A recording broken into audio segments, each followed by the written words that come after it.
చేశారు. అందుని బట్టి నీకు స్తోత్రం. నీవు మమ్మల్ని ప్రేమించినంతగా ఏ ఒక్కరు మమ్మల్ని ప్రేమించలేదు. అందుని బట్టి నీకు స్తోత్రాలు చేస్తున్నాను.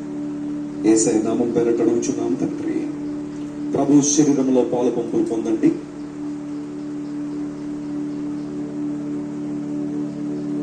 ఆ ప్రకారమే భోజనం అని పెమ్మటనక పాత్రను తీసుకుని పాత్రన రక్తములను క్రొత్త నిబంధన నన్ను జ్ఞాపకం చేసుకుని దీన్ని చేయడం ప్రభు చెప్పారు.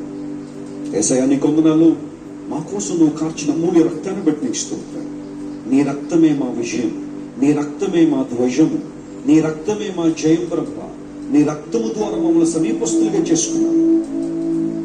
మునుపు దూరస్తులం ప్రభ, వాగ్దాన నిబంధన లేని పరజనులు పరదేశులం ప్రభ. కానీ రక్తం ద్వారా మమ్మల్ని ఐక్యపరిచి ఏక పట్టణస్థులంగా ఏక కుటుంబంగా మమ్మల్ని చేసావు. నీకు స్తోత్రం. నీ ప్రేమ, నీ కృప, నీ జాలి, నీ దయ మా జీవితంలో లేకపోయినట్టు మేము ఏనాడో నశించిపోయేవారు. నీ రక్తము ద్వారా మమ్మల్ని కడిగి పవిత్రపరిచి నీ సంఘంలో మమ్మల్ని చేర్చి నిన్ను మహింపరిచే కృపలోనికి మమ్మల్ని తీసుకొచ్చిన కొందరు ఘనతయు మహిమయు ప్రభావం నీకు మాత్రమే ఆరోపిస్తూ యేసయ్య నామం పేరట అడుగుచున్నాం తండ్రి.